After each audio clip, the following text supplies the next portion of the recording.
Vision 2030 is something very unique. As I mentioned in the summit, it tries to bring everybody together within the country. And in order for rebuilding the country itself, they've launched about dozens of mega projects. And those mega projects are building new cities. So they've got the city of Neom, which is a 190 kilometer city, 500 meters tall, hosting potentially 9 million people.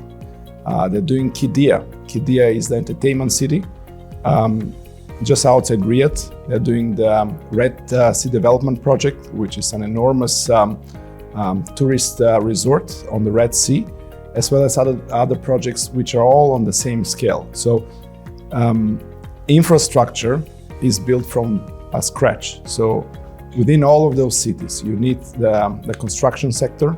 You need to build roads next to those cities. You need to provide telecom connectivity and so on. So the infrastructure is very fundamental of the development of the Vision 2030 in Saudi Arabia. And from my perspective, obviously the digital and the telecom sector providing the communication has been also one of the main contributors towards the development. And just to mention the challenge within all of these cities, because these cities are new, built by design. It's not like you're expanding an existing city, which means calculating the requirement in terms of the data which will be developed by those cities. They're all smart cities, they all have advanced technologies. And we haven't had similar examples before, where you're designing city embedding the latest in the technology. So hence the challenge of calculating the demand from a telecom perspective and how you dimension networks and so on, it's enormous. And like I said, the infrastructure, once it's built within the country, then the country will look completely different. And even now, they are about 1/3 in implementing their vision. You could see the differences in terms of new roads. They've got new railways. They've got new metro in Riyadh.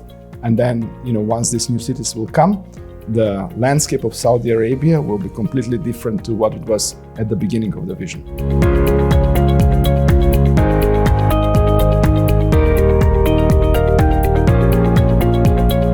Saudi Arabia has one chance, right? So it's to be or not to be moment for them. They can't get it wrong, because if they get it wrong, there is no second chance from them, because it's about diversifying from oil. There was a saying in UAE, and I think the same applies in Saudi Arabia, that one of the sheikhs, actually, Sheikh Zayed, said that I'm driving a Range Rover, my son will be driving a Range Rover, but my grandfather was on a camel, but maybe my grandson will be on a camel as well.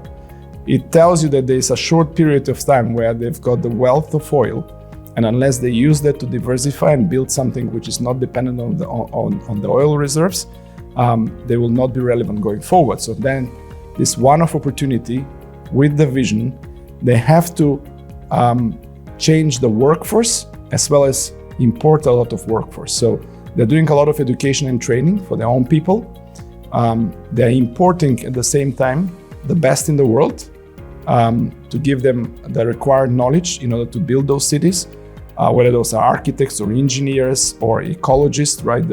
The landscape of Saudi Arabia is from the coral reefs on the Red Sea up to mountains faces Jordan, the mountains facing towards Yemen, and so on. So it's quite a diverse country. So it needs the best of the world in order to help them achieve that vision. So like I said, the education, bringing the foreign expertise. They're also trying to invest in foreign companies which open local branches. They're trying to get all the big technology companies to contribute. So they're saying, we'll give you business if you bring us the knowledge, and hence it's a strategy which is trying to mobilize almost everybody in the country in order to achieve the goal.